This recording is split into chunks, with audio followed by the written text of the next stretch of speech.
Wisconsin achieving a new milestone today. 1 million people receiving at least one vaccine dose against COVID-19. A Cuba City police officer waiting to hear from a judge on whether she'll keep her job. The disagreement that led to a lawsuit. And the Senate reconvening to vote on the new COVID-19 relief bill. We hear from lawmakers on both sides of the aisle.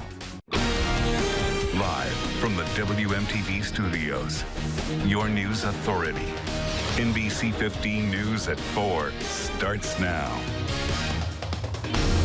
Before we get to those stories, just into the newsroom, Sun Prairie police are urging the public to avoid the area of Clarmar Drive due to a gas leak.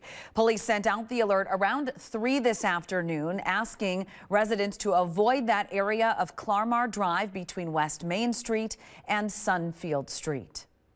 Taking a live look at the Senate floor in Washington, D.C., where the U.S. Senate has finished debate on their $1.9 trillion COVID rescue plan, though a final vote isn't likely for many hours. Floor debate this morning reflected the partisan divide heard all week long.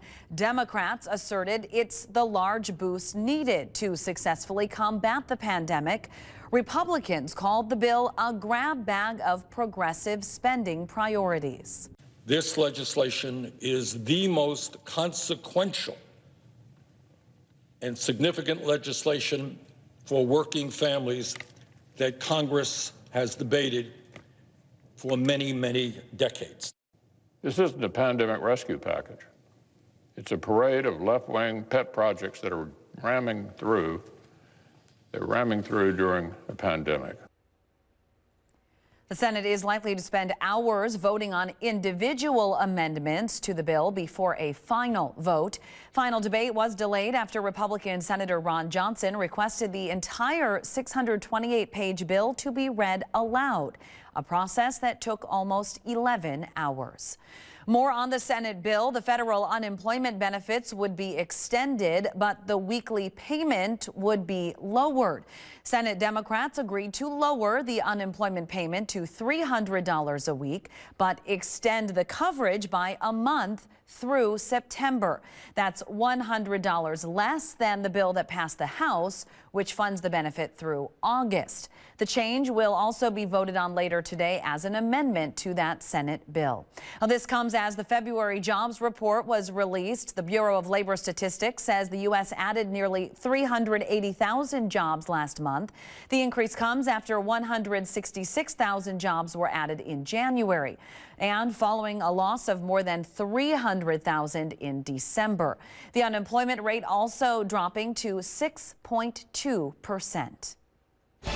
Take a live look through our Capitol Skycam on your finally Friday. Another beautiful day out there. A little bit of cloud cover here and there. Meteorologist Brendan Johnson is in the First Alert Weather Center as we look ahead to the all-important weekend. Yeah, Lee, not too bad for this weekend forecast. A few passing clouds, but lots of sunshine and temperatures well above average for this time of year. We'll be in the 40s for your Saturday, and then Sunday, southerly winds may actually kick us up into the upper 40s to near 50 degrees. That's, of course, as we get started tomorrow morning with temperatures likely to be in the upper teens to near 20 degrees. That cloud cover that you saw there on the Capitol Skycam, well, it's just passing through southern Wisconsin.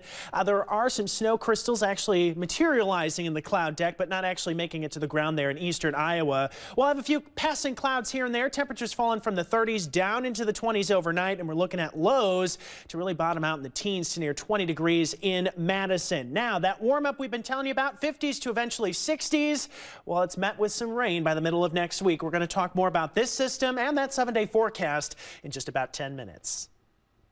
Well, Wisconsin achieves a new milestone today. So far, more than 1 million Wisconsinites have received at least one COVID-19 vaccine dose.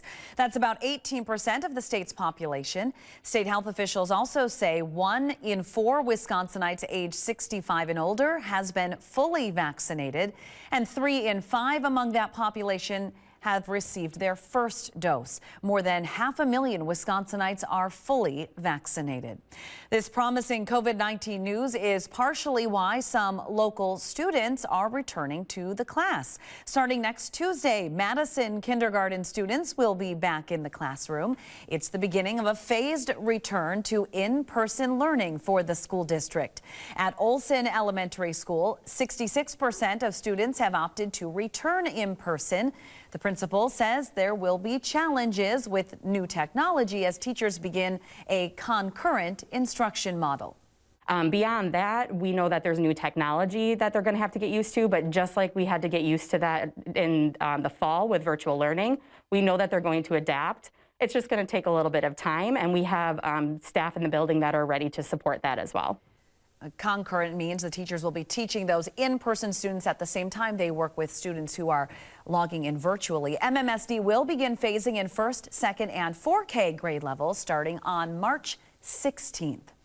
During today's White House coronavirus response briefing, Senior Advisor Andy Slavitt provided a stern warning that while much progress has been made in the fight against COVID-19, we still have a long way to go. Today, nearly 55% of people aged 65 or older have received at least one shot.